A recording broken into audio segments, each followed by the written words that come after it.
Yesterday, a video popped up on my YouTube feed from Dr. Kipp Davis. It might not have been yesterday, whenever it was. And he was talking about how Dr. Richard Carrier gets things wrong when he's talking about the Talmud.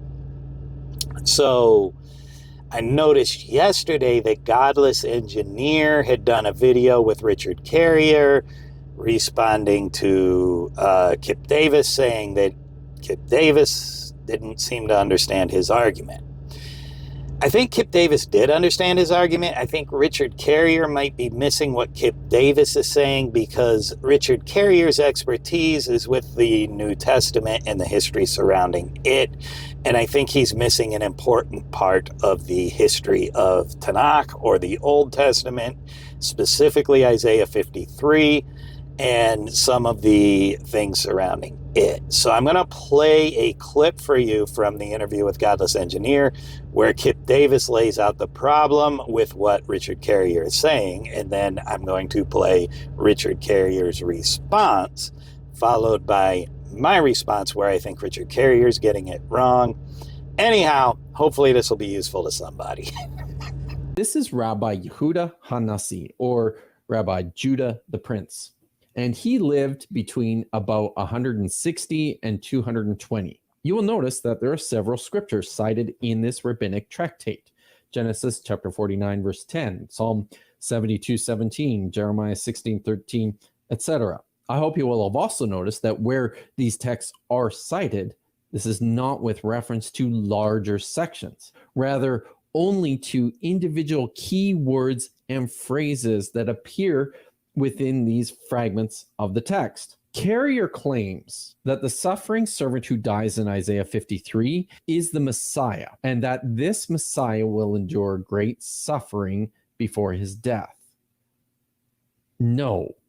I mean, you'll notice that only this one verse from Isaiah chapter 53, verse 4, is quoted. That means that the rabbis were only interested in what this one verse had to communicate about the Messiah. And you'll also notice that this one verse about the Messiah has nothing at all to do with the suffering servant presented in Isaiah 53.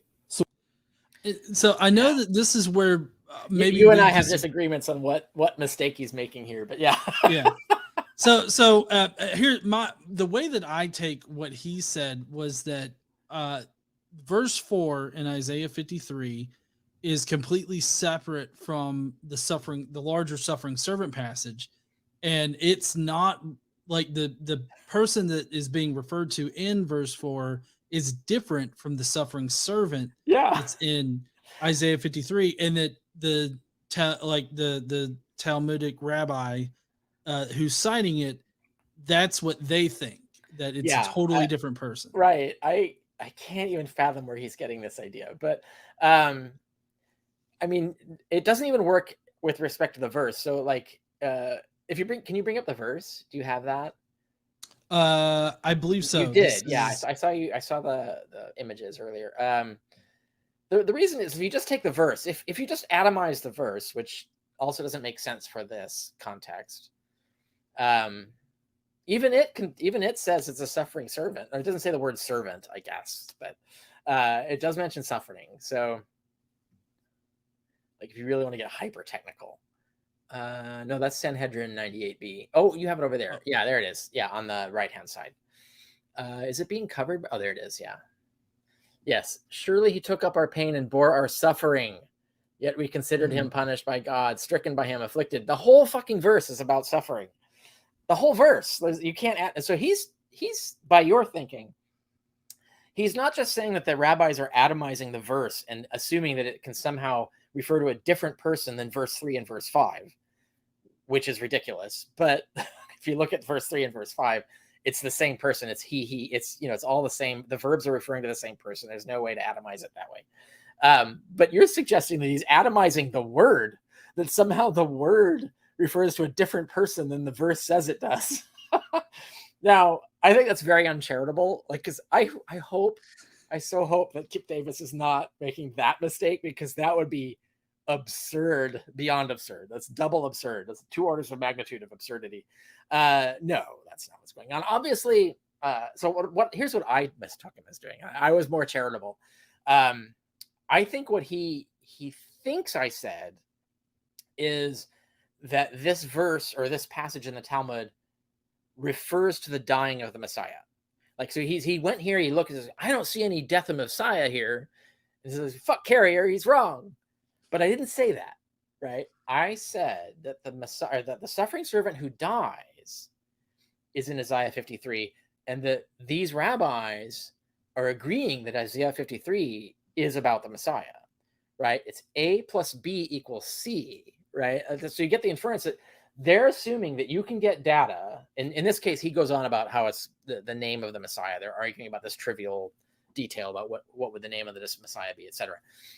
But the fact that they think that you can go to Isaiah 53 to get data about the Messiah is proof positive that they think Isaiah 53 is about the Messiah. I think this is a case of two people talking past each other. Here's why. You saw the argument laid out. Basically, he thinks that, well, both Godless Engineer and Richard Carrier think that Kipp Davis is completely misunderstanding his argument. I don't think he is. Here's why. I'm taking you to Isaiah 43, 9 or 10 here, right? But this starts earlier than this, but this goes on for a while. So we're going to look at a couple of examples. This one's important because it shows the mix of the singular and plural. You are my witnesses, declares the Lord, and my servant whom I have chosen. So it appears that the servant is more than one person, right? You are my witnesses, plural, and my servant, singular, whom I have chosen, right? Now, it could be that there's one servant amongst the witnesses, but that doesn't seem to be the case.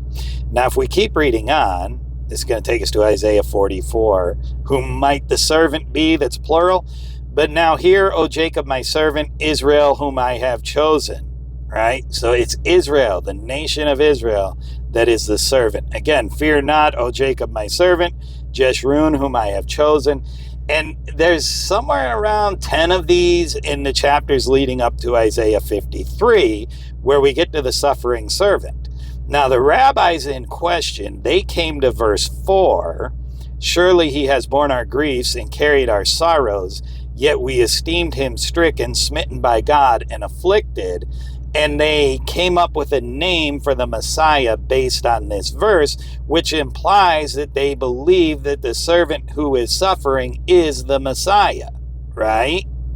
But if the servant is the nation of Israel, then they believe that the suffering servant is part of the nation of Israel, like or that the suffering servant is the nation of Israel, and the Messiah is just one member, one servant in a group of servants referred to in the singular servant, right? So the servant is the nation of Israel, and the Messiah, as a member of the nation of Israel, is therefore part of the servant. So then when we go down to verse 9, when it says, and they made his grave with the wicked and a rich man in his death, the servant died. So all of Israel dies? Probably not. We get another weird mix of the singular and plural here. If we look at the word death, go down to the line that says morph, the morphology of the word. It's a noun, common, feminine, plural, right? So in the Hebrew, as they read it, it says, and they made his grave with the wicked and with a rich man in his deaths. Now, when they bring this into English, they figure one of two things is going on here. Either the author made a mistake using the plural of the word, or he's simply using the plural for emphasis, right? So, and with a rich man in his death, singular, plural is just emphasis. That's what they presume. But if we presume he made no error, and having reason to believe he made no error, seeing as he has previously repeatedly identified the servant as the nation of Israel and not a single individual, it stands to reason that the rabbis would have interpreted it that way. So they could conclude in verse 4 that this is speaking of the Messiah since he is part of the suffering servant, but they would have no reason in verse 9 to conclude that he is one of the members of that servant who dies. Now, we also see, if we go to Zephaniah 3, that this is likewise interpreted by Zephaniah as being about the nation. Why do I say that? Because it goes on to say, although he had done no violence and there was no deceit in his mouth. If we go to Zephaniah 3, verse 13, it says, those who are left in Israel, right? This is the righteous remnant in the Messianic age. They shall do no injustice and speak no lies, nor shall there be found in their mouth a deceitful tongue, which sounds a lot like, although he had done no violence and there was no deceit in his mouth. So clearly, Zephaniah is interpreting the servant here as the nation of Israel. It's logical to conclude that the rabbis here did the same thing, and that really causes Richard Carrier's point to fall apart. They could read, surely he has borne our griefs and carried our sorrows, as being about the Messiah because he is a member of the group called the suffering servant. But when they get down to 9, they give us no reason to think that they interpreted this as the Messiah being one of the members who dies, when it says, and they made his grave with the wicked and a rich man in his death. Deaths, plural, okay? So there's no reason for us to conclude that they drew that conclusion. Therefore, when he says that 1 plus 2 equals 3, right, in his argument, it no longer equals 3. We would have to say that they saw verse 4 as talking about the Messiah as a suffering servant. But when we get down to verse 9, there's no reason to believe that he concluded that the suffering servant who dies is, in fact, the Messiah. Anyway, that's my take on it. I mean, maybe Kipp Davis will respond to this, and maybe I'm off. Maybe he had a different reason for saying that. That's what I concluded. If you disagree, you can leave me a comment down below. If you enjoyed the video, give it a thumbs up, share it on social media, subscribe to the channel. But whatever you do, don't just sit there, do something.